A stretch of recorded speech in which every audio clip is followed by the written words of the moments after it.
그리고 이때 인도양의 기후 관측 역사상 전례를 찾아보기 어려운 그런 대이변이 발생을 했습니다.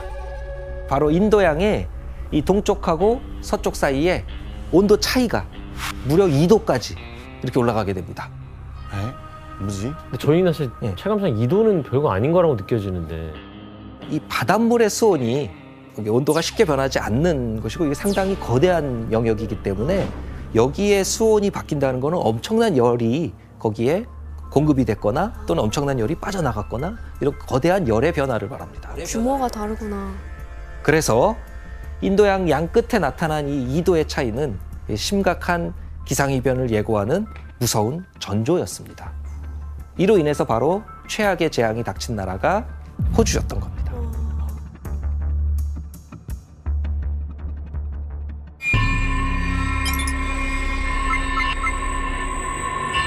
Please stand by. What's the location of your emergency? They're on the driveway, but there's fires broken out up closer to the house. 그리고 모든 국민을 이 공포와 혼돈으로 내몰았던 끔찍한 재해가 바로 초대형 산불이었죠. 진짜 무서운 시기였어요. 아니 이게 진짜 전 세계 뉴스 다 나왔잖아요 이거.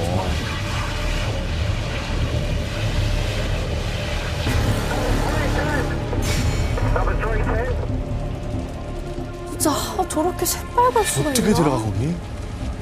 근데 저것도 기후에 또 안 좋은 거 아니에요? 저렇게 막 타고 저러는 것도? 그렇죠. 왜냐면 이제 어차피 나무가 타면서 거기서 이제 그 보관됐던 이산화탄소 또 배출이 되니까.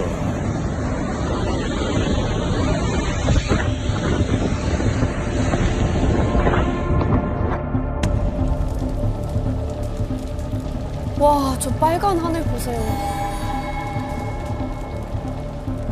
와. 와 진짜 지옥이다 지옥.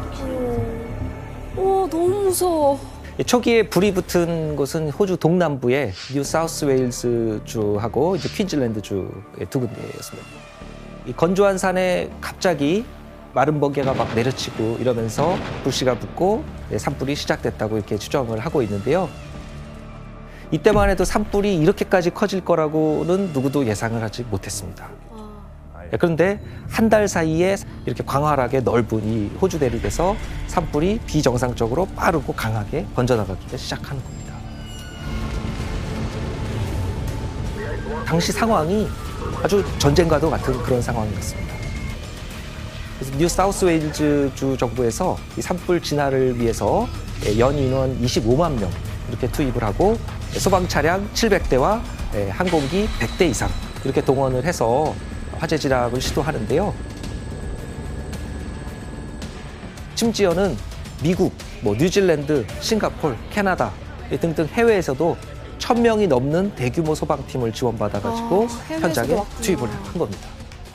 아니 그러니까 챔버 씨 진짜 그때 당시에 그 호주 사람들 반응이 어땠어요? 산불 막 안 꺼질 때. 진짜 호주에서는 원래 몇 년에 한 번씩 큰 산불이 발생할 수도 있긴 한데 이번에는 진짜 멈추지 않았으니까 사람들은 어떻게 안심할 수가 없어요. 완전히 끔찍한 상황이었어요. This is literally not real. This is not real. Oh my god, I can't see anything. I can't see anything.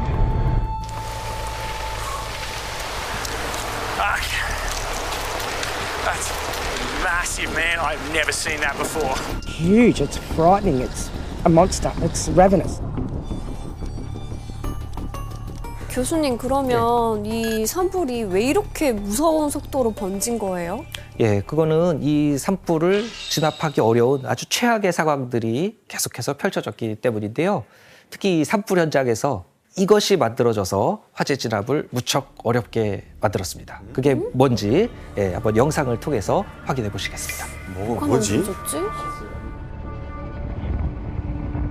근데 이게 바람 때문에 그런 거 아니야?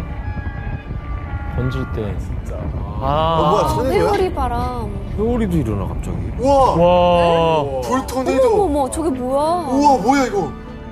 저런 건 처음 봐요. 진짜 지옥에서 나올 것만 같은. 와, 저거는 막을 수가 없겠다.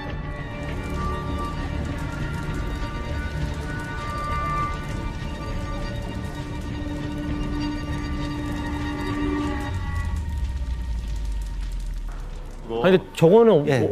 어떻게 하면 저렇게 생기는 거죠? 예, 이거는 이제 화염 토네이도, 파이어 데블 이렇게 부르는, 즉 불의 악마라고 부르는 그런 현상인데요. 대체 화재 지역에 왜 이런 현상이 발생하는 걸까? 이 산불이 일어나면은 불이 워낙 뜨거우니까 대기를 가열하죠, 고기를. 네. 그렇죠. 가열을 하니까 뜨거워진 고기는 가벼워요. 가벼우니까 하늘로, 위로 이렇게 치솟는 거죠. 이렇게 공기가 치솟으면은 주변에 있던 고기들이 빨려 들어가야 되니까 빨려 들어가면서 여기 회오리가 이렇게 만들어지는 거예요. 산불의 불꽃과 재를 막 흡수하면서 수십에서 수백 미터에 이르는 수백 미터? 수백 미터까지도 되는 그런 거대한 불 회오리를 이렇게 만들어내는 겁니다. 수백 미터 웬만한 고층 건물. 그러니까요. 예.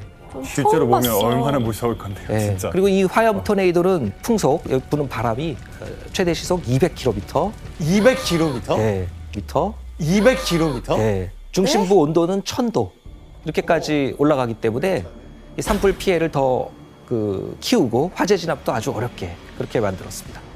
진짜 말도 안 되는 일인 것 같아요. 근데 산불로 위기를 맞은 건 인간뿐만이 아니었습니다. 아유.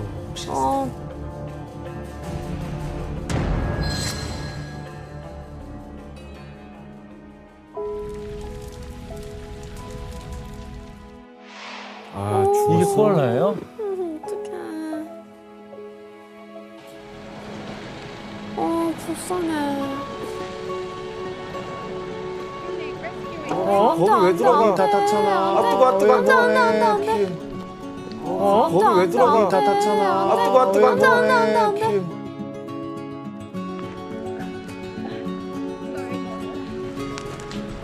어떡해. 불쌍해. 살려야지, 살려야지. 어떡해.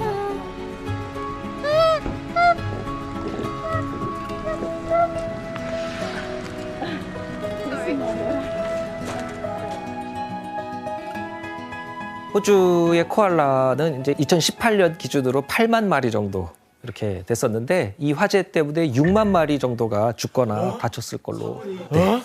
말도 안 돼요. 근데 겨우 살아남은 코알라도 생존이 위험한 거는 마찬가지입니다. 이 코알라가 유일하게 살 수 있는 유칼립투스 숲이 화재로 다 불타버렸기 때문에. 먹을 게 없는 거야, 그러면? 네. 그러니까 안 그래도 점점 수가 줄어가던 코알라가 이 화재로 인해서 멸종 위기종으로 이렇게 바뀐 겁니다. 네, 근데 코알라뿐만 아니라 진짜 호주 상징하는 동물 또 있잖아요. 캥거루. 캥거루. 불길을 이제 도망치려다가 그대로 이제 조조망에서 걸려가지고 사망하게 됐던 사실인데 전 진짜 이거 보고 굉장히 마음 많이 아팠어요. 이처럼 산불 때문에 휘말려 죽거나 다친 야생동물 수가 무려 30억 마리 이상으로 추정이 되고. 30억이요? 예. 그리고 이거는 육상동물만 포함된 통계라서 어류, 곤충까지 포함하면은 아마 더 많은 천문학적인 숫자의 생명이 사라진 것으로 그렇게 추산되고 있습니다. 저 산불이 뭐 호주의 모든 걸 다 파괴했네요, 그죠? 네, 그렇습니다. 초대형 산불로 인해서 호주의 자연환경 이것이 이제 심각하게 훼손이 됐고 거대한 불이 지나간 자리 이제 다 잿더미가 돼버렸는데요. 국가 차원에서는 온갖 노력을 해도 총동원해서 이렇게 노력을 했지만 5개월이 지나도록 계속 끝나지 않는 이런 재난 속에서 호주 사람들은 이 공포와 무력감에 시달리게 됩니다.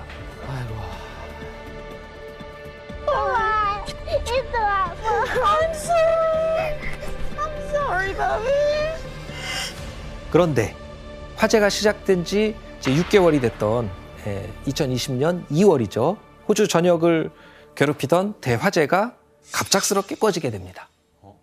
대체 무슨 일이 일어났을까요? 산소가 없어져서 그런가? 더 이상 달 숲이 없어진 건가? 바로 엄청난 양의 폭우가 호주에 쏟아지게 된 것이죠. 지난달 최악의 산불을 겪은 호주에서 이번엔 60년 만에 기록적인 폭우가 쏟아졌습니다. 근데 이 폭우가 또 산불이 휩쓸고 있던 그 호주 남동부 지방 거기에 집중적으로 또 많이 내립니다. 그래서 2020년 2월 9일부터 10일까지 하루 24시간 동안 호주 중남부 해안을 따라서 내린 비의 양이 무려 350mm에 달했다고 합니다. 그러면 이제 하늘에서 엄청난 이 물폭탄이 떨어지면서 호주 화재가 빠르게 사그라질 수 있었던 것이죠. 와, 대박이다. 그래서 2020년 2월 13일 호주 정부에서는 이제 화재가 시작된 지 6개월 만에 초대형 산불 사태가 종식되었음을 공식 선언하게 됩니다. 6개월 만에. 네. 그러니까 1년 중에 반년을 계속 불길에 살고 있는 거예요. 불 속에서.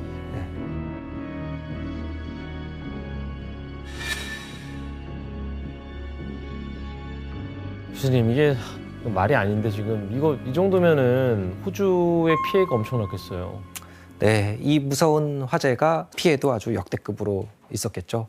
이 화재로 불탄 면적이 약 12만 제곱킬로미터인데 한국 국토 면적이 10만 제곱킬로미터니까 우리나라 한국 전체보다도 더 넓은 땅이 불타서 폐허가 돼버린 겁니다. 아이고.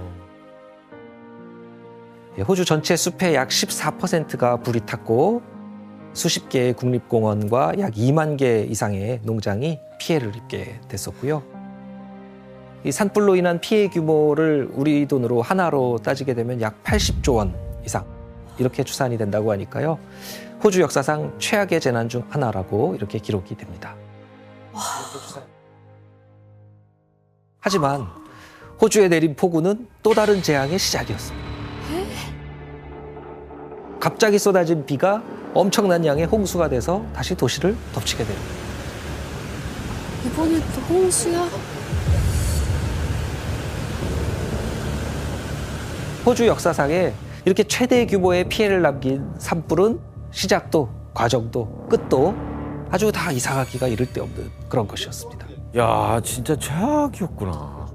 진짜 도대체 뭐가 문제인 건지 너무 궁금할 것 같기도 해요. 네. 6개월 동안 호주를 뒤덮었던 이 잇따른 재해들을 설명하면은 기후 위기가 불러온 기후 재난, 기후 재앙이라고 할 수 있을 것 같습니다. 그렇다면 2019년 인도양에서 나타났던 이 2도의 수온 차이가 대체 호주에 왜 이런 기후 재난을 불러왔을까요? 궁금합니다.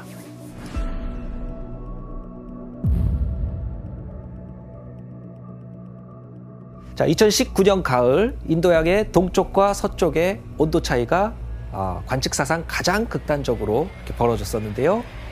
인도양 서쪽의 수온이 평소보다 더 뜨겁게 올라갔고 동쪽의 수온이 평소보다 차갑게 내려갔습니다. 그 이유는 지구온난화로 인해서 지구에 추가로 공급된 열에너지의 90% 이상을 흡수하는 곳이 바로 바다이기 때문인데요. 그러니까 1초에 원자폭탄 4개, 5개씩 터지는 만큼의 열이 매년 거의 바다에다가 다 축적이 되면서 바다가 이 열을 감당하지 못하고 대기 순환을 전례 없는 수준으로 다 바꾸면서 각종 이변을 만들어내고 있다는 겁니다. 바다가 중요하구나. 네, 실제로 2019년은 지구 평균 온도가 지난 2000년을 통틀어서 두 번째로 높았던 그런 해였고요. 인도양에서도 이때 바로 이변이 생기게 된 것이죠. 그래서 이 인도양 동쪽에서는 주변에 있던 바로 호주에 극단적인 폭염과 가뭄이 찾아오게 된 것이죠. 그래서 가뭄 생겼구나. 그래서 이제 가뭄 때문에 폭염 때문에 아주 뜨거워진 이 대지는 시한폭탄 같은 상태가 돼버립니다. 작은 스파크만 이렇게 하나 생겨도 불이 막 번지게 되는 그야말로 대륙 전체가 불쏘시개가 된 상황이죠. 이 대륙 전체가 이런 상황이니까 어떤 노력을 해도 이 산불을 잡을 수가 없었던 겁니다. 교수님, 그러면 인도양의 동쪽에서는 가뭄이 일어났다고 하셨는데 서쪽에서도 기상이변이 생겼나요? 예, 맞습니다. 원래 지구 전체의 순환 시스템에서 물의 양은 한정돼 있습니다. 그래서 물의 순환 과정에서 어디선가 비가 극단적으로 내리지 않았다는 거는 어딘가에서는 비가 극단적으로 많이 내렸다는 그런 의미죠. 그러니까 이제 동쪽에서는 아까 온도가 낮아졌잖아요. 서쪽에서는 평소보다 더 뜨거워지니까 이 공기가 위로 올라가면서 거대한 비구름이 만들어지게 됩니다. 그러다 보면 이렇게 만들어진 비구름이 비를 어디에 뿌렸겠습니까? 아프리카 아니에요? 그렇죠. 인도양 서쪽에. 동아프리카. 네. 저기 소말리아에 비 많이 왔겠네요.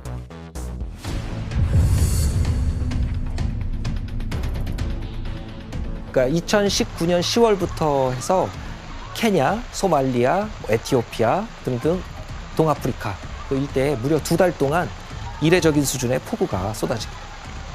그러니까 아프리카는 사실 이런 폭우에 취약할 것 같아요. 취약하죠. 이게 이제 홍수가 되니까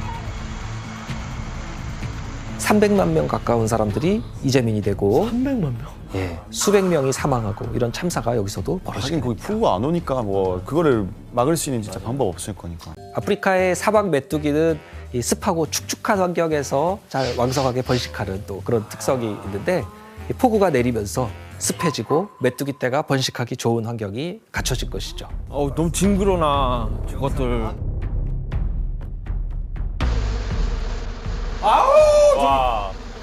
저게 진짜 영상이에요? 네. 얘는 태워야 된다. 얘는 태워야 돼. 어쩔 수 없어. 얘는 왜 이렇게 번식을 잘해? 근데 메뚜기 떼 이 무서운 점이 뭐냐면 하루에 150km라는 이 엄청난 속도로 날아다니면서 모든 걸 다 초토화시킨다는 점. 에? 말도 안 돼. Can eat the same amount of food as the entire population of Kenya. 어?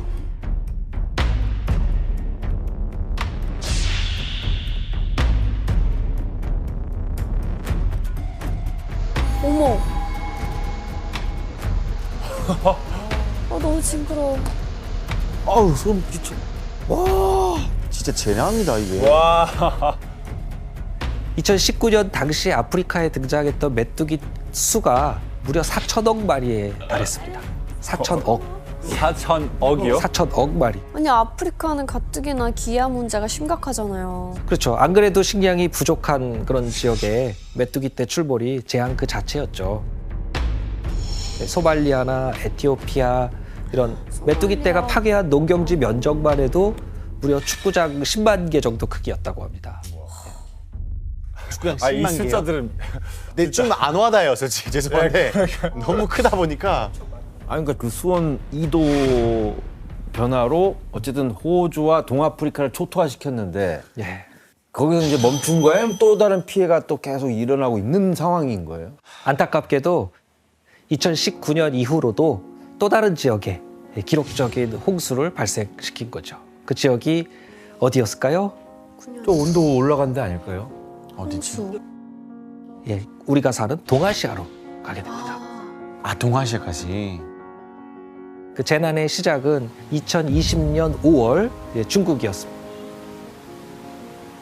당시 장시성, 안후이성, 후베이성 등 중국 중남부 일대에 폭우가 쏟아지면서 모든 게 물바다로 변했습니다.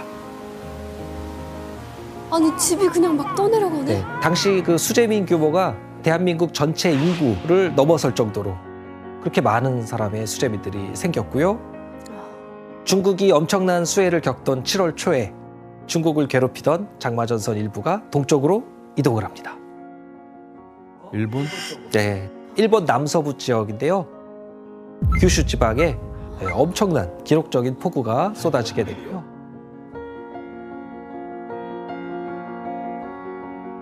하천 100여 개가 다 범람을 하고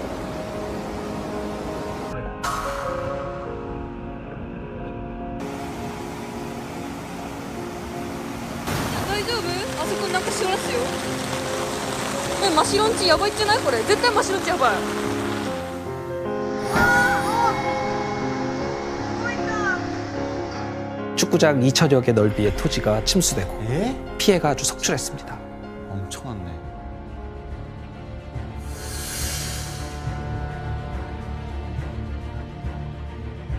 그리고 이 동아시아 홍수의 마지막은 바로 우리나라 한국이었죠.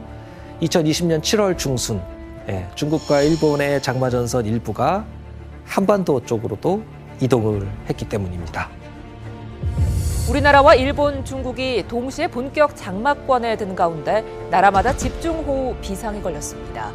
인도양의 수온 상승이 원인인데요. 강남 물바다 되고 맞아요, 그때구나. 예, 장마 기간 동안 지역별로 최대 1000mm 넘는 비 이런 것들이 다 전국을 또 휩쓸고 장마 기간도 역대급이었는데요. 관측 역사상 최장 기간인 54일 장마를 우리나라에서도 기록을 하게 됩니다.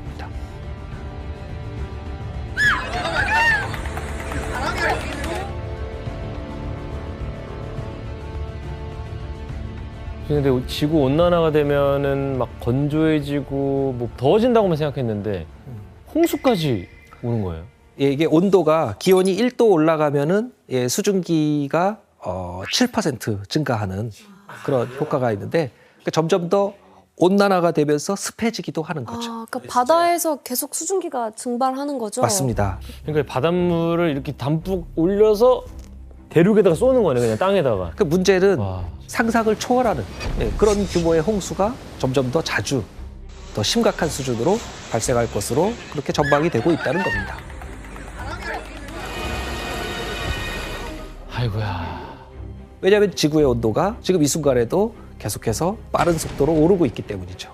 우리나라도 이제 안정권이 아니잖아. 이거 안심할 수가 없잖아. 아, 왜냐면 올해 한국도 막 그 홍수 엄청 나가지고 막 강남이 뭐 물에 잠겨서 막 천장 떨어지면서 막 물 쏟아지고. 그러니까 뭐 뉴스 보니까 차 위에 이렇게 앉아가지고 휴대폰 하면서 집에 못 가고 있는 사람도 보이고 차가 그냥 둥둥 막 떠다니고.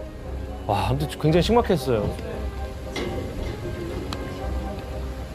줄리아 씨 또 최근에 홍수 피해가 컸던 지역이 있다면서요? 네, 바로 파키스탄이었어요. 사실 3개월 동안 끊기지 않는 홍수가 나면서 정말 성경에 나오는 대홍수다라는 말 나올 정도로 엄청 나섰는데 어머. 아니 집이 그냥 막 떠내려가네? 어머 어머 어머. 아, 뭐야 무슨 지진이야?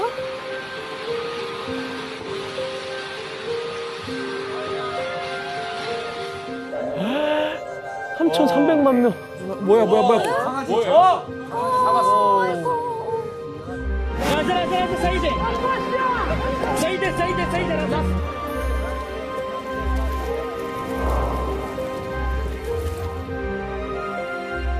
그래서 이제 위성으로 보면 영토 3분의 1이 이제 침수될 정도로 그냥 우리가 알고 있는 파키스탄이 더 이상 아니다라는 걸 얘기할 수 있죠.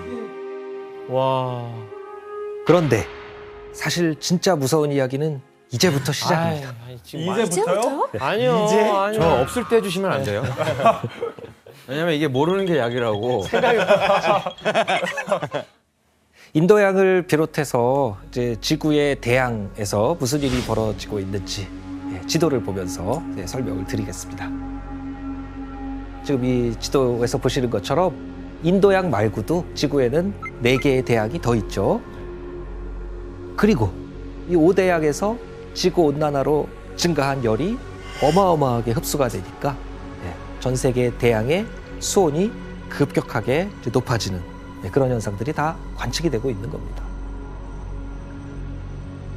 이 지구에서 이만큼 이 바다, 대양이 차지하는 비중이 워낙 크기 때문에 이 바닷물의 수온이라는 거는 조금만 변해도 지구의 기후에 아주 지대한 영향을 미칠 수밖에 없는 것이죠.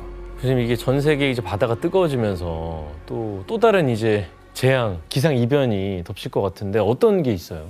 최근 몇 년 사이에 가장 급격하고 강하게 나타나고 있는 것이 바로 태풍입니다. 아, 태풍. 맞아요. 한국에 요즘 엄청 많이 오는 것 같아요. 9월 되면 태풍의 계절이어가지고 요새 너무 많아. 계속 와. 이 지도는 1945년부터 2006년까지 태풍이 발생한 위치를 나타낸 것인데요. 아니, 아시아가 엄청 영향을 많이 받네요. 네. 태풍은 발생한 지역에 따라서 이름이 달라지는데 서태평양에서는 바로 태풍이라고 부르고요. 북대서양과 동태평양 이쪽에서는 우리가 허리케인이라고 부르죠. 맞아요, 허리케인. 네, 허리케인이라고 부르고 그리고 인도양과 남태평양 여기서는 우리가 사이클론이라고 부릅니다. 그래서 이 세 개를 다 열대성 저기압이라고 그렇게 부릅니다. 네. 일반적으로 이 열대성 저기압은 그 해수면 온도가 섭씨 26도보다도 높은 그런 따뜻한 바다에서 만들어지죠. 그런데 최근에 이제 이 바닷물 수온이 높아지고 있다 보니까 열대성 저기압의 위력도 이례적으로 강한 막 이런 일들이 자꾸 발생하고 있는 겁니다. 그리고 2020년 8월에 미국 허리케인 관측 역사상 초유의 사태가 벌어지게 됩니다. 동시에 2개의 허리케인이 한꺼번에 나타나는 이 쌍둥이 허리케인이 미국을 덮치게 됐죠.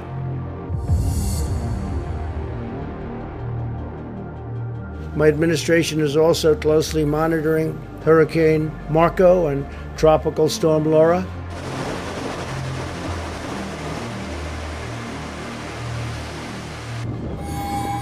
뭐야? 어머, 저게 뭐야? 우와, 뭐야 이거?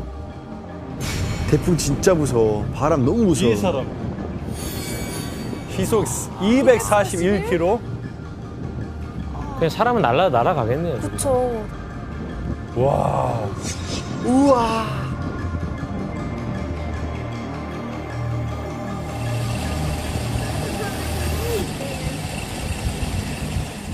로라가 미국 남부 루이지애나주하고 텍사스주를 강타를 하면서 무려 50만 명의 미국인이 피난을 가야 됐었고 80만 가구의 정전이 일어나면서 대규모 재해로 이어지게 됐습니다.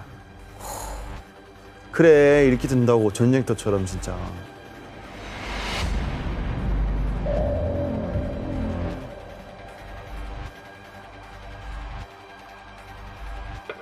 너무 무섭네요. 하지만 이 쌍둥이 허리케인은 사실 맛보기에 불과한 것이었고요. 허리케인 로라와 마르코가 휩쓸고 간 다음에 더 무서운 상황이 이제 대서양에 펼쳐지게 됩니다. 보면 볼수록 당황스러워지는데.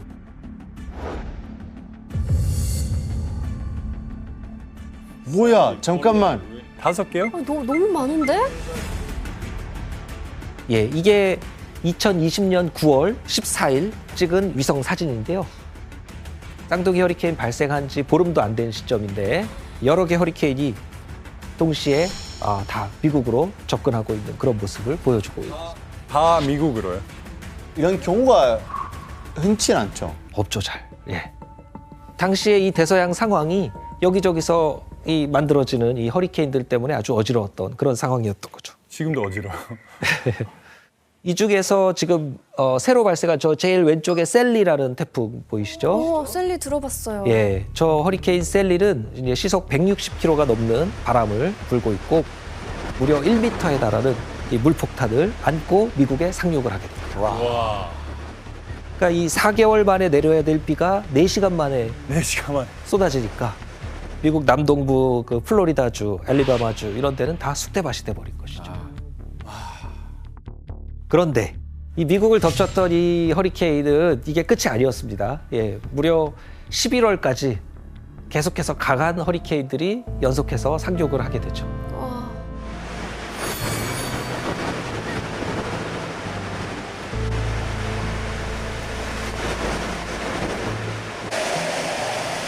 I don't know what the heck was it. Then I went out, then I see it fell on the top of my house. 그래서 2020년 대서양에서 발생한 열대성 저기압 수가 미국 관측사상 신기록을 세우게 되고요. 그러면서 사람들이 이런 전례 없는 일들이 자꾸 벌어지니까 기후위기가 직면했다. 이렇게 이제 실감할 수가 있었죠. 요즘 뉴스를 보면 태풍 관련된 소식이 좀 유독 잦아진 것 같지 않아요? 예, 맞아요. 태풍은 아까 보셨지만 태평양에서 만들어지죠. 예, 태평양의 수온이 점점 상승을 하니까 예, 태풍 쪽에서도 미국하고 비슷한 일들이 벌어지고 있는 겁니다. 결국 수온 상승이 큰 원인이네요. 그렇습니다. 2019년에는 7개나 되는 태풍이 한반도를 강타했는데 이렇게 많은 태풍이 한반도에 오는 거는 대한민국 역사상 거의 보기 어려운 일이었습니다.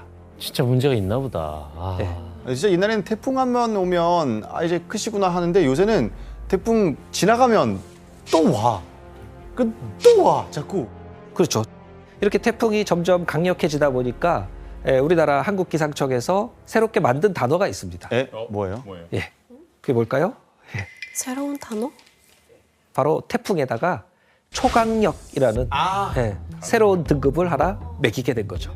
옛날에 그냥 태풍이라고 했는데 요새는 진짜 센 것들 초강력 태풍이라고 맞아요. 뉴스에서 많이 봤어요. 예, 원래 이제 태풍의 강도를 우리나라에서는 중간 태풍, 강한 태풍, 매우 강한 태풍 뭐 이렇게 그 단계를 구분해 왔었는데요. 최근 10년 동안 매우 강한 태풍이 전체의 절반이 넘으니까 아예 이거보다도 더 높은 새로운 등급을 만들어야 되겠다. 말만 들어도 무서운데요? 예, 진짜. 그렇게 해서 초강력 등급을 하나 더 만들게 된 거죠. 2020년에. 와, 그러니까 초강력 태풍은 어느 정도의 강력한 거예요? 이 초강력보다 바로 아래인 이 매우 강한 태풍이라고만 해도 규현 씨도 그렇고 저도 그렇고 다 날아갑니다. 다 날아가죠. 예, 이게 커다란 바위가 다 날아다닐 수 있는 그 정도 강력한 바람이고요. 근데 초강력 등급은 그거보다도 더 강한 바람을 부는 그런 상황이죠. 그러니까 기차도 탈설하고 집들 붕괴되고 이거 콘크리트 이런 건물도 다 무너질 수 있는 그런 겁니다. 기차도 탈설. 네. 그래서 이 초강력 등급을 새로 만든 그 2020년 후로 2년이 지난 올해 초강력 수준의 태풍이 바로 또 한국을 찾아왔죠. 아, 맞아요. 그게 바로 지난 8월 말에 부산을 스치면서 지나갔던 태풍 흰남노였습니다. 무서웠어요, 사실. 예.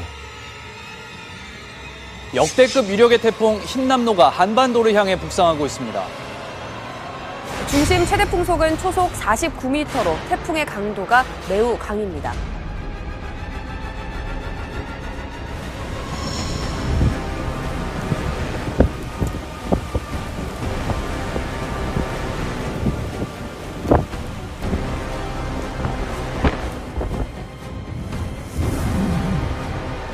태풍 흰남노는 이 태풍의 위력만큼이나 또 놀라운 점들이 있는데요.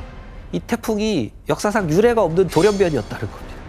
태풍도 완전 돌연변이가 돌연변입니다. 있어요? 예. 원래 아까 태풍은 열대 바다에서만 만들어진다고 그랬잖아요. 예. 근데 흰남노는 그런 법칙을 깨고 열대 바다가 아닌 그 북쪽에 온대 바다에서 만들어지게 됩니다. 그럼 이제 앞으로 온대 바다에서도 태풍이 생기는 거예요?